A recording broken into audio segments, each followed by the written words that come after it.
ओम साई राम, जय साई राम। साईं भक्ति से मैं साईं श्रुति। यहाँ हम श्री साईं सच्चरित्र का अध्याय 4 का पाठन करेंगे। इसमें रोहिला की कथा और बाबा के मधुर अमृतोपदेश हैं। मैं आपको बताना चाहूँगी कि कोई भी व्यक्ति यदि साईं सच्चरित्र का स्वयं अध्ययन नहीं कर पा रहा है तो वह सुनकर भी बाबा का साईं सच्चरित्र का पारायण संपूर्ण कर सकता है। चलिए शुरू करते हैं।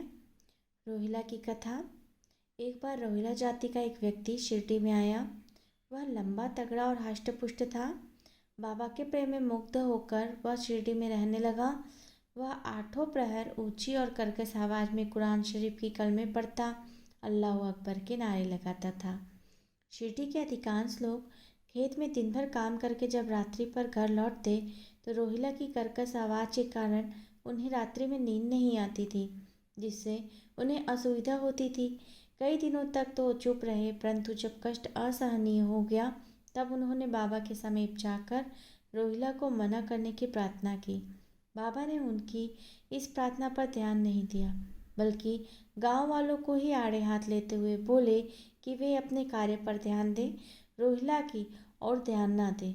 बाबा ने उनसे कहा कि रोहिला की पत्नी बहुत बुरे स्वभाव की है और वह रोहिला को तथा मुझे कष्ट पहुंचाती है, परंतु वह उसकी कलमों के समक्ष उपस्थित होने का साहस करने में असमर्थ है। इसी कारण वह शांति और सुख में है। यथार्थ में रोहिला की कोई पत्नी नहीं थी। बाबा का संकेत बुरे विचारों की ओर था। अन्य विषयों की अपेक्षा बाबा प्रार्थना और ईश आराधना को महत्व देते थे। अतः उन्होंने रोहिला का पक्ष लेते हुए ग्रामवासियों को शांतिपूर्वक कुछ समय तक उत्पात सहन करने का परामर्श दिया।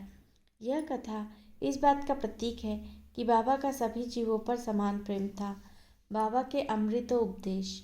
एक दिन दोपहर की आरती के बाद भक्त अपने अपने निवास को लौट रहे थे। तब बाबा ने मधुर उपदेश दिया। बोले, तुम चाहे कहीं भी रहो, जो इच्छा हो सो करो, परंतु यह हमेशा याद रखो, जो तुम करते हो वह सब मुझे पता है। मैं ही समस्त प्राणियों का प्रभु और घट घट में व्याप्त हूँ। मेरे ही उदर में समस्त जड़ चेतन प्राणी समाये हुए हैं। मैं ही समस्त ब्रह्मांड का नियंत्रक करता व संचालक हूँ। मैं ही उत्पत्ति, स्थिति व संहार करता हूँ। मेरी भक्ति करने वालों को कोई हानि नहीं पहुँचा सकता। मेरे ध्यान की उपेक्षा करने वाला माया के जाल में फंस जाता है। सभी जंतु, चींटियाँ तथा दिखाई देने वाला परिवर्तनशील और यह विश्व मेरा ही स्वरूप है। इस मधुर अमृतोपदेश को सुनकर मैंने तुरंत यह दृढ़ निश्चय कर लिया कि अब भविष्य में अपने गुरु के अतिरिक्त किसी अन्य की सेवा नहीं करूँगा। मुझे नौकरी मिल जाएगी। बाबा के ये वचन मेरे मस्तिष्क में बार बार घूमने लगे। मुझे विचार आने लगा कि क्या सचमुच ऐसा घटित होगा। भविष्य की घटनाओं से स्पष्ट है कि बाबा के वचन सत्य निकले और मुझे नौकरी मिल गई। इसके पश्चात मैं स्वतंत्र होकर एकाग्र भाव से जीवन पर्यंत बाबा की सेवा में लग गया। इस अध्याय को समाप्त करने से पूर्व मेरी पाठकों से विनम्र प्रार्थना है कि समस्त बाधाएं जैसे आलस्य, निद्रा, मन की संचलता व इंद्रिय आसक्ति को दूर कर सारा ध्यान एकाग्र भाव से बाबा की लीलाओं को लगा दे। स्वाभाविक प्रेम कर भक्ति रहस्य को जाने, अन्य साधनाओं में व्यर्थ श्रम न करे।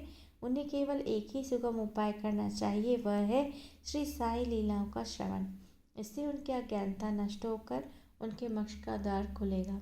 इस प्रकार अध्याय 4 यहीं संपूर्ण होता है और मैं श्री साईं बाबा से प्रार्थना करती हूँ कि जो भी व्यक्ति श्री साई सच्चित का अध्ययन, पठन, पाठन, मनन करे, उन सभी की मनोकामनाओं को पूर्ण करे। हम सभी साईं भक्तों को भक्ति और प्रेम संपूर्ण रूप से प्रदान करें। ओम साई राम, जय साई राम। आप सभी को बताना चाहूँगी कि साईं भक्ति चैनल में हर गुरुवार सुबह मेडिटेशन और हर गुरुवार रात 10 से लेकर 10:30 साई सच्चरित्र पारायण लाइव सामूहिक रूप से किया जाता है। डिस्क्रिप्शन लिंक्स में हमारा नंबर है, कृपया ज्वाइन करना चाहे तो ज्वाइन करें। ओम साई राम, जय साई राम।